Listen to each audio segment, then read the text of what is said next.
할렐루야. 오늘 하나님 말씀 이사야서 61장 1절부터 11절 말씀 오전에 이어서갑니다.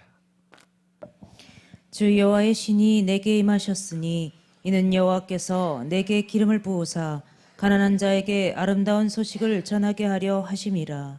나를 보내사 마음이 상한 자를 고치며 포로된 자에게 자유를, 갇힌 자에게 노임을 전파하며 여호와의 은혜의 해와 우리 하나님의 신원의 날을 전파하여 모든 슬픈 자를 위로하되 무릇 시온에서 슬퍼하는 자에게 화관을 주어 그 죄를 대신하며 희락의 기름으로 그 슬픔을 대신하며 찬송의 옷으로 그 근심을 대신하시고 그들로 의의 나무 곧 여호와의 심으신 바 그 영광을 나타낼 자라 일컬음을 얻게 하려 하심이니라.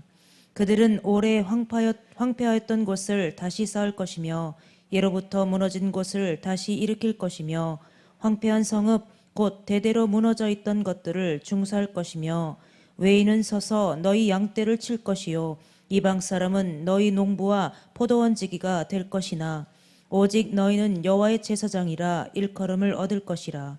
사람들이 너희를 우리 하나님의 봉사자라 할 것이며 너희가 열방의 제물을 먹으며 그들의 영광을 얻어 자랑할 것이며 너희가 수치 대신에 배나 얻으며 능욕 대신에 분깃을 인하여 즐거워할 것이라. 그리하여 고토에서 배나 얻고 영영한 기쁨이 있으리라. 대저 나 여호와는 공의를 사랑하며 불의의 강탈을 미워하여 성실히 그들에게 갚아주고 그들과 영영한 언약을 세울 것이라. 그 자손을 열방 중에 그 후손을 만민 중에 알리리니 무릇 이를 보는 자가 그들은 여호와께 복받은 자손이라 인정하리라. 내가 여호와로 인하여 크게 기뻐하며 내 영혼이 나의 하나님으로 인하여 즐거워하리니 이는 그가 구원의 옷으로 내게 입히시며 이에 겉옷으로 내게 도하심이 신랑이 사모를 쓰며 신부가 자기 보물로 단장함 같게 하셨음이라. 땅이 싹을 내며 동산이 거기 뿌린 것을 돋게 함같이 주 여호와께서 의와 찬송을 열방 앞에 발생하게 하시리라. 아멘. 할렐루야. 우리 하나님 참 좋으신 하나님이십니다. 이 시간도 하나님의 은혜와 평화 여러분들과 여러분들 가정과 직장과 사업장 그리고 여러분들 자녀들까지 하나님의 은혜가 흐르고 넘치도록 채워지길 주의 이름으로 축원합니다. 자, 우리 따라합니다. 나는 예수님 안에서 모든 사람들을 이해하고 용서하고 사랑하겠습니다. 자, 우리 선포의 기도 드립니다. 나사렛 예수 이름으로 명하노니 내 안에 가난의 영, 채무의 영은 떠나갈지어다. 내 앞에 하나님의 축복을 가로막는 모든 악한 영들은 속히 떠나갈지어다.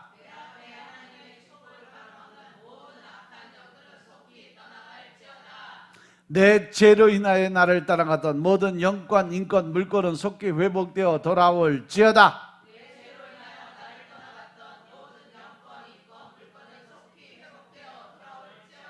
아멘. 할렐루야. 할렐루야. 우리 안에 있는 모든 가난의 영, 채무의 영이 떠나간 줄로 믿습니다. 우리의 모든 빚은 탕감되어지는 줄로 믿습니다.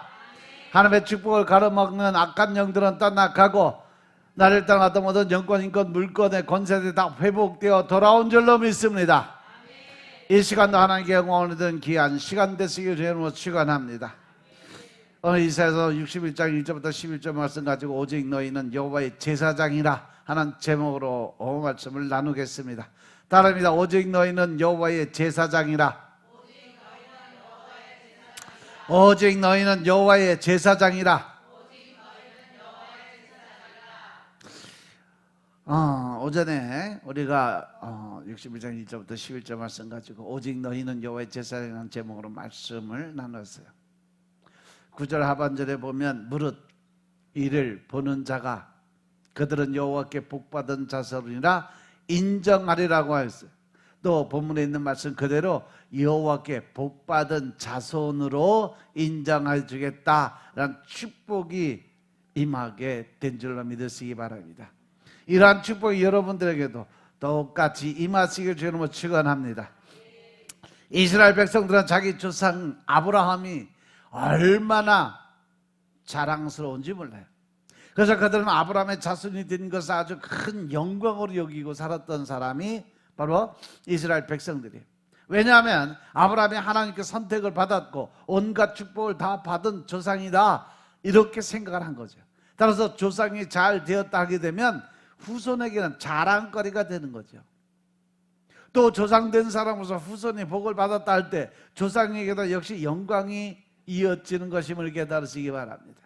만약에 자손들이 저주받았다 하게 되면 조상에게 영광이 될 것이 하나도 없어. 따라서 이스라엘 백성들은 여호와께 복을 받은 조상에다가 여호와께 복을 받을 자손이 되는 거죠. 따라서 우리들도 모두 이 조상이 될 거예요. 그럴 때 우리 자손들에게 과연 우리 조상 중에 아무개나 참 하나님께 복을 받은 조상이었다 할 경우 얼마나 큰 영광이겠어요. 그죠? 그와 달리 우리가 낳은 아들, 손자 혹은 자손들이 하나님께 복을 받고 잘 되는 것을 보게 될 때 역시 우리에게 얼마나 큰 영광이겠냐는 거죠. 오늘 본문에 보니까 복을 받을 자손들에서 나오는데, 그래서 본문에 가르치겠다 어떤 복을 받았는지에 대해서 한번 살펴보면, 첫째로 하나님 주신 복은요, 역전의 복이에요.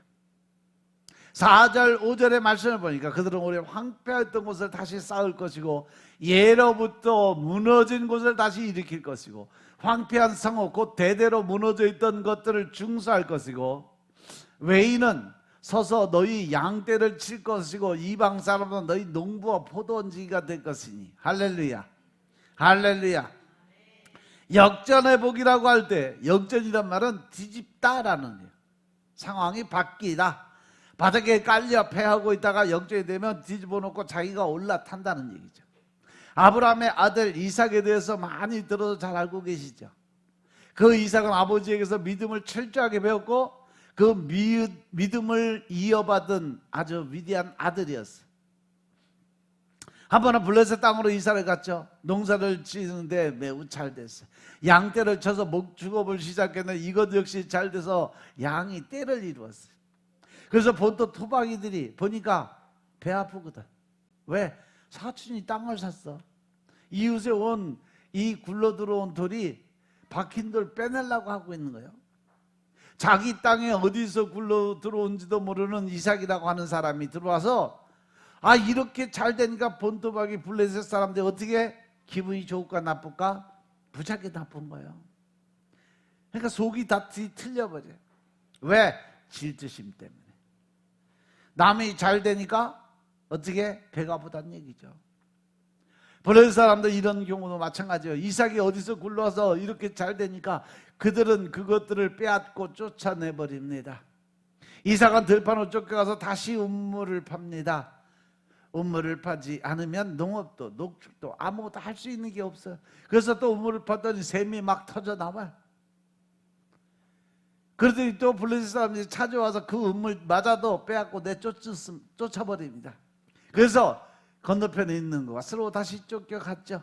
또 음물을 팠는데 샘이 터져 나와. 이렇게 파고 빼앗기고 쫓겨나고 파고 빼앗기고 쫓겨나고 4번이나 계속적으로 반복이 됩니다.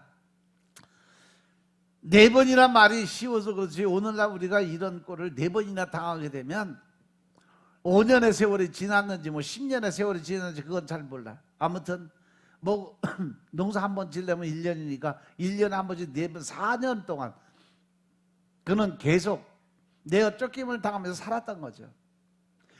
이러한 세월이 지나면서 빼앗기고 쫓겨나고 억울한 일을 당하고 인간적인 생각으로 바라보면 어때? 화가 치밀고 분통이 터지는 거예요. 만약에 여러분들이 장사하는 그 장사 가게에서 주인이 시도 때도 없이 와갖고 내가 이거 장사할 거니까 당신 나가 맨날 그러고 쫓겨내면 여러분은 어떻겠어? 모든 사람의 감정은 똑같아요. 이런 세월이 지나면서 빼앗기고 쫓겨나고 억울한 일을 당하고 그래도 쫓겨날 수밖에 없어. 왜? 어떻게 한 민족이 한 국가를 상대로 해서 싸워서 이길 수 있겠냐는 거죠. 그렇지만 이삭은 누구도 원망하지 않습니다. 하나님이 계시면 어떻게 내가 이럴 수가 있나? 라고 불평할 수도 있어. 그런데 그는 그것조차도 하나님에 대한 원망도 불평도 다 접어듭니다. 그러면서 이삭은 가는 곳마다 제일 먼저 뭐부터 했어요? 하나님께 감사의 제사를 드리는 제단을 쌓았다는 거죠. 늘 예배가 우선이고 늘 예배가 첫 번째 조건이었어요. 근데 창세기 26장 29절에 보시면 너는 우리를 해하지 말라. 이는 우리가 너를 범하지 아니하고 선한 일만 내게 행하며 너로 평안히 가게 하였음이니라. 이제 너는 여호와께 복을 받을 자니라. 할렐루야. 다섯 번째로 쫓겨가서 속이 상해 있는데 블레셋 나라 왕 아비멜렉이 직접 찾아오고요. 그래서 저 왕이 왜 왔을까? 또 우리를 여기서 쫓아내려고 하는구나 라고 생각했어요. 그런데 블레셋 왕이 오히려 우리가 너를 조금 더 해야지 아니하고 너도 우리를 해야지 마라 라고 이야기를 해요. 느닷없이 찾아와서 내가 너 손 안 댈 테니까 너희도 우리에게 손대지 마라. 협정을 맺자는 거예요. 여기에 두 가지 뜻이 있어요. 우리가 조금 더 너희를 해하지 않는다는 말은 거짓말. 그리고 너도 우리를 하지 말라고 이야기해요. 하지만 그들은 블레셋이라는 나라고 이삭은 한 가정인데 어떻게 한 가정이 이 나라를 해치겠냐는 거죠. 그런데 이 말은 진짜예요. 이삭 한 사람은 한 사람이 아니라는 겁니다. 이삭은 한 사람인 것 같지만 블레셋 나라보다도 더 큰 분이 뒤에서 버티고 돕고 있다는 것을 아비멜렉 왕이 인정을 한 거예요. 저가 그냥 사는 사람은 아니다. 그렇게 쫓겨다니면서 가는 곳마다 우물을 파는데 우물이 그냥 폭포수까지 쏟아지니까 이것은 인간의 힘으로 되는 것이 아니다라는 것을 깨달았죠. 아비멜렉 왕이 그것을 분명히 본 거예요. 그분이 과연 누굴까? 바로 여호와 하나님을 믿는다는 것을 알게 됐죠. 그래서 너는 이제 그 하나님께 복을 받은 자니라 라는 말을 끝에 가서 덧붙여 준 거예요. 이제 너는 여호와께 복을 받은 자니라. 이제는 이삭이 큰 소리 칠 수 있게 되었다는 거죠. 누가 감히 그를 건드리겠냐는 거죠. 이삭이 억울한 일을 당할 때 하나님이 개입하셔서 역전시켰다라는 말씀인 것임을 깨달으시기 바랍니다. 그런데 한 번에 단번에 했어? 아니에요. 4번의 참음을 통해서 5번째 역사했다는 사실 명심하시기 바랍니다. 여러분들이 가지고 있는 계획, 여러분들의 어떤 꿈과 희망과 소망, 이 모든 것들도 다 여러분들 때에 이루어지는 것이 아니라 하나님의 때에 이루어진다는 사실 명심하시기 바랍니다.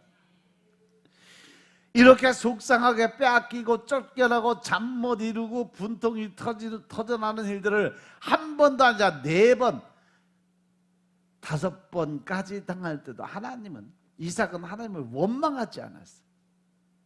오히려 제단을 쌓고 감사의 제사를 드리며 감사와 믿음 생활을 더 열심히 드렸더니 하나님의 때에 하나님이 개입하셔서 당장 한 판에 뒤집어 엎어치는 그러한 사건이 벌어졌죠. 즉 역전의 축복이 이곳에 임하게 됐다는 사실 명심하시기 바랍니다. 아멘. 여러분들이 하나님의 일을 하면서 많은 사람들의 손가락질을 받고 때로는 조롱을 받고 비웃음을 산다 할지라도 끝까지 믿고 끝까지 하나님의 사람으로 성장해 나아갈 때 하나님은 어느 순간에 우리들에게 역전의 축복이 임하게 한다는 사실 명심하시기 바랍니다. 이 본문으로 들어가서 4절 5절에 보면 그들은 황폐했던 것을 다시 쌓을 것이지만 이 말씀은 우리들의 마음을 너무 시원하게 해주는 말씀이에요. 여기서 그들이라는 말씀은 이스라엘을 가리키는데 이스라엘 백성들은 포로 생활하는 사람들이에요. 바벨론 포로 2세들은 사실상 부모를 잘못 만나서 그 부모들이 망할 짓을 하고 망하는 바람에 포로 생활을 하고 있는 거죠. 그런 가운데서도 잘못 믿은 것을 전부 정리하고 하나님께 믿음으로 바로 섰더니 하나님께서 이스라엘 백성들을 다시 가나안 땅으로 인도하셔서 황폐화 되었던 땅을 전부 기름진 땅으로 무너진 사업들을 다시 세우고 무너졌던 성전을 다시 건축하고 옛날의 영화를 다시 회복시켜 주는 사건을 기록해 놨어요. 이것은 바로 우리의 인생이 살아가는 그 모습 그대로, 너희들이 지금 피폐하고 힘들고 어려운 과정이지만 과거에 우리가 가졌던 그 영성, 즉 다시 말해서 하나님의 계획하심 안에 들어있던 우리의 모든 삶들을 다시 회복시키고 다시 그 자리에 내가 너를 세워줄 거다 약속하셨음을 믿으시기 바랍니다.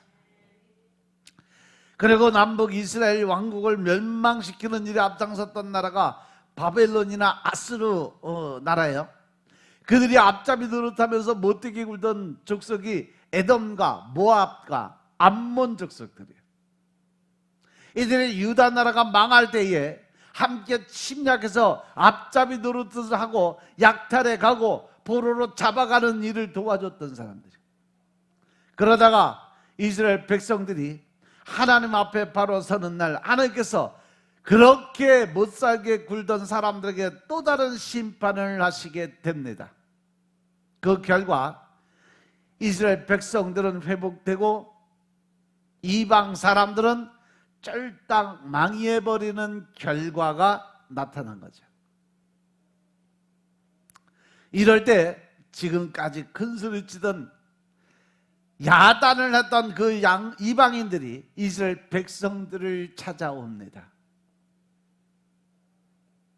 그리고 이야기를 하죠. 한 번만 살려주십시오 하고 오히려 그들이 무릎을 꿇어요. 어떻게 해야 과연 살 수 있을까? 라고 묻습니다. 당신들의 양떼를 돌보는 품꾼, 목동으로 써달라고 고백하는 사건이 벌어져요. 오히려 그들이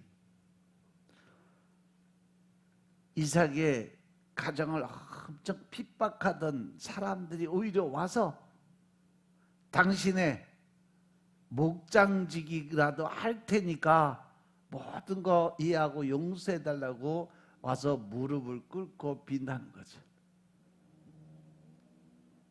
5절 말씀 보시면 그것처럼 바로 외인은 서서 너희 양떼를 칠 것이고 이방 사람은 너희 농부와 포도원지기가 될 것이니라. 엊그제만 해도 빼앗고 내쫓고 못살게 굴던 그러한 사람들이었어요. 그런데 또 와서 살려달라고 말을 하면서 와서 너희의 집에 종이 되겠다고 고백을 합니다. 당신 내 포도원이 많지 않습니까? 농사 짓지 않습니까? 나를 농사 짓는 품꾼의 하나를 써달라고 빌면서 부탁을 하는 거죠. 이것이 바로 역전의 축복인 것임을 믿으시기 바랍니다. 완전하게 역전이 되어버렸어요. 이것은 하나님이 역전시킨 것임을 믿으시기 바랍니다. 혹시 우리가 잘못을 해서 망하더라도 하나님 앞에 바로 서는 날, 또 우리가 잘못을 하지 않았음에도 불구하고 빼앗기고 쫓기고 원통한 일을 당하였다 할지라도 하나님의 원망과 불평을 하지 마시고 열심을 내어서 철저히 하나님 앞에 올바로 서서 믿음 생활에 열중하는 날에 반드시 하나님은 하나님의 때에 우리의 삶에 개입하고 계신다는 사실 명심하시기 바랍니다. 반드시 하나님의 시간표에 의해서 여러분들에게 역전의 승리를 주실 줄로 믿으시기 바랍니다. 여러분들 가운데 나 혼자 낙오되는 것은 아닌가? 내 인생이 이러다 끝나는 거 아닌가? 맨날 바닥에서 뻘뻘 기다가 내 인생 쪽나는 거 아닌가? 이러한 생각을 가지고 어려운 상태에 있는 사람이 있을 줄로 믿습니다. 하지만 오히려 하나님을 가까이 하시고 열심을 내고 어제는 믿음을 가지고 앞으로 나아가시길 주 이름으로 축원합니다. 하나님의 손길이 돕는 그날, 여러분들에게는 바로 역전의 영광과 역전의 승리, 역전의 축복이 임하게 된다는 사실 믿으시기 바랍니다. 두 번째로 6절 7절의 말씀 보시면 봉사의 복이 있어요. 오직 너희는 여호와의 제사장의 일컬음을 얻을 것입니다. 예수님이 12 제자들을 부르실 때 봉사하라고 불러주신 거예요. 예수님이 제자들에서 누리라고 부른 거 아니에요. 섬기고 헌신하고 봉사. 즉 다시 말해서 여러분들이 하나님의 사람으로 성도로 교회의 일원으로 살아간다는 것은 하나님께서 여러분을 제자로 부르신 거예요. 열심히 봉사하고 헌신하고 섬기는 일을 하라고 여러분을 택해서 부르셨음을 믿으시면 아멘 합시다. 3년 동안 철저히 가르치고 훈련시키고 실습까지 시켰어요. 이렇게 하신 것은 바로 네가 그만큼 능력 있으니까 잘났어, 그러니까 너 나가서 열심히 네가 벌어먹고 살라고 가르친 거 아니에요. 예수님께서 직접 가르치고 훈련시키고 실습까지 시킨 이유는 바로 봉사하라고, 섬기고 헌신하라고 가르쳐 주셨음을 깨달으시기 바랍니다. 사도라는 직분을 주어서 세상에 보낸 것은 가서 대접받고 있으라고 준 것이 아니에요. 가서 헌신하고 봉사하고 섬겨주라고 주셨음을 깨달으시기 바랍니다. 처음부터 끝까지 봉사하라고, 섬기고 헌신하라고 주신 직분인 것임을 믿으시기 바랍니다. 그런데 가룟 유다가 어떻게 했어요? 마지막에는 다 헌신자처럼 내버리고 더 이상 주를 위한 고난, 주를 위한 손해를 보지 않겠다고 스스로 봉사와 헌신과 섬김의 그 모든 직분을 포기해버렸어요. 오히려 예수님을 팔아먹고 은 30냥을 챙겼다가 나중에 양심의 찔림을 받고 내가 그 돈을 쓰지도 못하고 다시 그 성전에 갔다가 토해냈어요. 그 바닥에 갔다가 제사장한테 갖다 주니까 안 받는다, 나 그거 필요 없다, 이미 너한테 지불한 거 나하고 상관이 없다. 그러니까 그 성전 바닥에 던져버리고 와갖고 결국 어떻게 해서 목매서 자살해 죽는 비극을 당했어요. 봉사해야 될 사람이 봉사를 복으로 여기지 않고 오히려 손해가 되고 귀찮고 고통스러운 것으로 여겨버리는 날, 가룟 유다와 같은 꼴이 되지 않겠냐는 거죠. 우리가 하나님을 믿으면서 예수 안에 들어와 있는 삶 자체가, 봉사 자체가 영광인 것임을 믿으시기 바랍니다. 봉사 자체가 오히려 복이요. 봉사를 하고 나면 그 봉사가 주는 축복이 얼마나 큰지 아십니까? 그래서 봉사는 복이다 라고 말씀하시는 거예요. 제가 오전에도 말씀드린 것처럼 밭에 가서 봉사하는 것도 복이더라니까. 하늘나라 상급이 사는 축복이더라니까. 집에 가 보니까 하나님이 밭에서 열심히 헌신하고 봉사했다고 거기다가 상급을 아주 황금나무에 주렁주렁 엄청나게 달아놨어.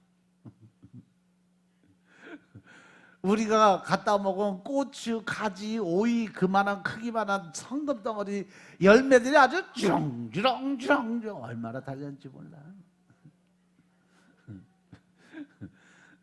여러분들 뱃속에 황금덩어리가 저거 드글드글이야. 그 먹은 것이 다 황금덩어리야. 천국에 가서 보니까. 세상에 진짜 가지가 이만한 것들이 그냥 황금덩어리로 쭉쭉, 고추가 이따만한 것들이 그냥 쭉쭉. 얼마나 좋은지 몰라. 그래서 내년에는 조금 더 일찍 하고 더 크게 키워야 되겠다. 전석에다가 밭에 그냥 엄청난 게, 우리 우리 저 집 땅덩어리도 넓은데 그냥 거기다가 잔뜩 심어놔야 되겠다 그래. 여러분들 고구마가 이만한 황금덩어리로 있는 거 아세요? 우리 하윤님 머리만한 황금덩어리가 고구마요. 그러니까 나 밭에 가서 뭐 일하는데 뭐라고 그러지 말어. 뭐 목사님 건강이 뭐 어쩌죠, 엉뚱한 소리 하지 말어. 건강은 하나님이 주시는 거니까. 그러니까 우리가 받는 것이 복이요, 주는 것이 복이요. 주는 것이 복이라고 하나님 그러잖아. 그러니까 그냥 갖다가 퍼다 주면 돼. 그러면 하늘나라 상급이 쌓이더라고. 얼마나 좋은지 몰라. 도움을 받고 살게 되면 어떻게? 이것이 복이 아니요 저주요. 남을 도와주고 산다는 것이 진정한 복인 것임을 믿으시기 바랍니다. 마찬가지로 섬기는 것이 얼마나 큰 복이요. 섬김을 받는 것이 복입니까? 섬기는 것이 복입니까? 섬기는 것이 복이요. 그래서 예수가 내가 섬김을 받으러 온 것이 아니라 오히려 너희를 섬기러 왔다라고 말씀하셨잖아요. 섬긴 것 자체가 복이고 섬기는 사람이 복된 사람이고 섬기고 나면 영광이라는 사실이에요. 그래서 오늘 본문의 6절에 보니까 오직 너희는 여호와의 제사장의 일컬음을 얻을 것이라. 하나님의 일꾼들을 세우실 때 먼저 하나님은 선지자를 세웠어요. 선지자는 하나님의 편에 서서 하나님의 말씀을 받아 백성들에게 선포하고 백성으로 하여금 그 말씀을 듣고 순종하고 잘 되기를 위해서 봉사하는 사람이에요. 즉 선지자는 하나님의 편에서 백성에게 봉사하는 사람이에요. 하지만 제사장은 그 반대입니다. 백성들이 하나님 앞에 제사를 드리려고 할 때 아무나 드리지 말라는 것입니다. 반드시 제사장을 통해서 제사를 드리라는 것입니다. 그래서 백성들이 제사를 드릴 때 제물을 가지고 오면 제사장이 그것을 받아서 그 사람 편에 서서 하나님께 제사를 드려주는 것이에요. 제사의 대상은 오직 하나님뿐인 것임을 믿으시기 바랍니다. 그렇기 때문에 사람 편에 서서 하나님께 봉사하는 사람이. 그래서 본문에 제사장은 하나님께 봉사하는 자라고 기록하고 있습니다. 이 제사장들은 아무것도 하지 말고 제사 드리는 일만 하라는 것이 하나님의 뜻인 것임을 깨달으시기 바랍니다. 그리고 그들의 양식은 다른 11지파에게 11조를 바치라고 해서 그 11조를 받으시면 그것은 하나님의 것이에요. 그 11조를 바치고 나면 그것이 내 것입니까? 하나님 것입니까? 하나님 거예요. 나는 하나님께 일단 드리고 나면 나한테 아무런 권한이 없어요. 그건 이미 하나님 것으로 이미 정해진 거니까. 믿으시면 아멘 합시다. 따라서 일단 여러분들이 하나님께 드리면 그것은 하나님 거예요. 여러분들이 그거에 대해서 간섭할 아무런 그 권위가 없어요. 그러면 하나님이 그것을 받아서 이제는 내 것이다라고 말씀하십니다. 그리고 너희가 백성 편에 서서 나에게 전적으로 봉사하는 까닭에 내가 너희에게 먹을 것을 준다고 11조를 받아서 제사장들에게 주어서 그들이 그것으로 먹고 살게 만들어 준 거예요. 이렇게 되면 11조를 받은 백성들이 제사장들을 먹여 살리는 것일까? 아니면 하나님이 먹여 살리는 걸까? 하나님이 먹여 살리는 거죠. 내가 드린 11조로 주의 종이 먹고 사니까 내가 주의 종을 먹여 살리고 있다. 어린 반푼씩 떠는 소리 하지도 말어. 그렇게 이야기하는 사람들이 있어요. 하나님께서 먹여 살리는 거예요. 나라에 세금 바쳐서 내가 낸 세금으로 너희들이 먹고 살면서 이거 엄청 잘못된 생각이요. 이미 나라에 세금을 바쳤으면 그 나라의 권한이에요. 내 권한이 아니에요. 내가 먹여 살리는 게 아니라 나라가 그 사람들을 먹여 살리는 거예요. 이해가 돼요? 그러니까 엉뚱한 소리들도 그만이요. 여러분들이 하나님께 헌금으로 드리면 일단 하나님일 거예요.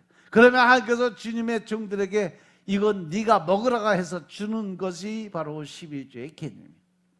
하나님의 전적으로 얘기를 하면 하나님께서 종들에게 이렇게 먹을 것, 입을 것을 주세요. 자녀들의 공부도 시켜주고 또 기거할 수 있는 집도 주시는 분이 하나님이심을 믿으시기 바랍니다. 제사장은 이스라엘 백성들의 제사장 노릇을 했지만 포로에서 돌아오는 이스라엘 백성들에게 너희가 열방의 재물을 먹으며 그들의 영광을 얻어 자랑할 것이고 전 세계를 상대해서 봉사하는 제사장의 나라가 되겠다라고 선포를 하게 된 거죠. 따라서 하나님께 봉사를 하는 제사장으로서의 봉사가 얼마나 복된 것인가를 깨달으시기 바랍니다. 하나님께 봉사를 할 수 있는 것이 얼마나 큰 영광인지 깨달으시기 바랍니다. 그래서 하나님이 봉사를 하는 사람이 복되다라고 말씀하시는 거예요. 섬김과 헌신의 삶을 사람이 복되다라고 말씀하고 계심을 깨달으시기 바랍니다. 그러면 하나님의 백성들은 어떻게 먹여 살릴 것이냐라는 거죠. 하나님의 백성들은 11조를 받아서 옛날에 제사장을 먹여 살린 것처럼 열국의 재물을 모아서 내게 주어 먹게 하겠고 열국의 영광을 거두어 내 자랑거리가 되게 하겠다는 거죠. 하나님의 백성으로 봉사하는 사람에게는 이렇게 하나님께서 봉사의 대가를 주신다는 것임을 깨달으시기 바랍니다. 오늘날 이 말씀은 우리도 개인적으로나 가정적으로나 하나님께 봉사를 드리는 사람은 반드시 손해보는 것 같고 어려움을 당하는 것 같아도 결국에는 하나님께서 다 챙겨서 누리고 누려도 넘치도록 더 베풀 수 있는 삶을 살 수 있다는 봉사의 축복을 말씀을 통해서 우리에게 가르치고 있음을 믿으시기 바랍니다. 아멘. 그리고서 먼저 8절 9절에 보시니까 언약의 축복이 있어요. 8절 9절의 말씀을 보면 대저나 여호와는 공의를 사랑하고 불의의 강탈을 미워하며 성실히 그들에게 갚아주고 그들과 영영한 언약을 세울 것이라. 할렐루야. 그래서 그 자손을 열방 중에 그 후손을 만민 중에 알리리니 무릇 이를 보는 자가 그런 여호와의 복받은 자손이라고 인정을 하게 만들어 주겠다라고 말씀하셨어요. 이게 엄청난 축복이에요. 여러분들 이사야 61장 8절 9절 말씀만 붙들고 기도 드려도요, 조상부터 자손 후대까지 축복받는 그 일의 비결이 여기에 나와 있어요. 신구약 성경에는 하나님의 언약이 넘쳐나고 있어요. 즉 너희들이 이렇게 하면 이런 복을 주겠다, 이런 복을 주리니 이렇게 하라 하는 축복의 언약들이 가득 차 있는 것이 뭐냐? 말씀, 성경 말씀이에요. 그래서 성경 말씀 좀 읽으라니까 왜 이렇게 안 읽는지도 몰라. 그냥 아주 텅텅이에요. 텅텅이. 그냥 그러면 그릇을 좀 통통하게 좀 만들면 안 되나? 우리가 이 축복의 언약을 믿으면 믿는 만큼 받고 순종하면 순종하는 만큼 이루어지고 있다는 사실 명심하시기 바랍니다. 따라서 우리의 믿음은 이처럼 복된 것이에요. 믿는 대로 되어지는 까닭에 복된 것임을 깨달으시기 바랍니다. 우리가 아무리 믿어도 하나님께서 언약하신 일이 없으시면 그 믿음은 소용이 없어요. 그거는 내 신앙이에요. 하나님이 우리가 하나님의 은혜 가운데서 축복을 받기 원하시면요, 여러분들 말씀으로 들어가서 하나님이 말씀으로 약속하신 축복을 붙들고 기도드리세요. 내가 원하는 거 구하는 그건 기도가 아니요. 말씀을 붙들고 기도드릴 때 그 말씀이 이 땅에 이루어지게 된다는 것이 뭐다? 믿음이다. 매달시면 아멘 합시다. 믿음이 복된 것 이상으로 하나님의 축복의 언약이 우리에게 복된 것임을 믿으시기 바랍니다. 그래서 그 축복의 언약의 말씀을 붙들고 기도를 드려야 축복의 주인공이 될 수 있다라는 거예요. 아멘. 이 신구약 성경의 약속대로 온갖 축복은 바로 하나님을 믿는 여러분들을 위해서 하나님이 이미 약속해 놓은 약속이에요. 따라서 여러분들 아무리 힘들고 어렵다 그래서 좌절하지 마시고 또 낙심하지 마시고 하나님의 말씀을 믿고 순종하는 가운데 평생에 받아 누리는 언약의 축복이 여러분들의 것이 되시길 주로 축원합니다. 이것은 오직 믿음만 해서 말씀을 붙들고 행함 있는 믿음을 가진 자에게 주시는 축복이에요. 이스라엘은 복된 조상을 가졌고 복된 자손을 두었어요. 즉 복받는 조상의 복받는 자손이요. 오늘의 본문은 꼭 복받은 자손들을 말하고 있음을 깨달으시기 바랍니다. 그러면 어떠한 그 복을 받느냐? 첫째, 무슨 복을 받는다 그래서? 역전의 축복. 이스라엘이 아주 망하는 것 같아도 최후의 승리자가 바로 이스라엘 민족이었음을 깨달으시기 바랍니다. 두 번째는 무슨 복이라 했어요? 봉사의 축복. 받는 것보다 주는 것이 복되도다는 말씀을 기억하시기 바랍니다. 섬김을 받는 것보다 섬기는 자가 더 큰 축복의 주인공이라는 사실 명심하시기 바랍니다. 그래서 여러분들이 이제 섬김을 받는 것이 아니라 더 섬기는 자가 되고 또 봉사를 누리는 것이 아니라 더 열심히 봉사를 드림으로 하나님의 축복의 문을 여는 자들이 되시길 주님으로 축원합니다. 세 번째 마지막으로 주시는 축복이 무슨 축복이요? 언약의 축복. 우리의 믿음은 내 믿음대로 될지어다. 믿는 대로 되는 축복인 것임을 깨달으시기 바랍니다. 즉 믿음은 바라보는 것들의 실상으로 나타나게 되어 있다. 히브리서 11장 2절의 말씀에 기록해 놓으셨어요. 그러나 하나님의 축복의 언약이 있음으로 인해서 믿음이 우리에게 축복을 가져다 준다는 사실 명심하시기 바랍니다. 믿음이 복된 것인 만큼 하나님의 언약이 복된 것임을 믿으시기 바랍니다. 따라서 여러분들도 복받은 조상이 되고 또 여러분들 후손이 복받는 자손들이 되게 하기 위해서 늘 말씀과 기도를 통해서 하나님의 주신 말씀의 축복의 그 논리 언약을 붙들고 늘 기도드리며 하나님의 나라의 군사의 역할 감당하시는 여러분들이 되시길 주 이름으로 축원합니다. 기도드리겠습니다. 아버지 하나님 감사드립니다. 오늘도 우리가 하나님의 복받는 자들의 모습을 통해서 또 하나님의 복받는 사람들의 그 모든 모습을 통해서 우리가 알고 깨닫게 하시니 감사합니다. 늘 신령과 진정의 마음 안에서 주님이 일하시는 모습대로 우리가 변화될 수 있도록 주님이 축복하시고 또한 하나님의 뜻과 의를 깨닫고 믿음 안에서 새 영 새 마음으로 무장되게 하시니 감사합니다.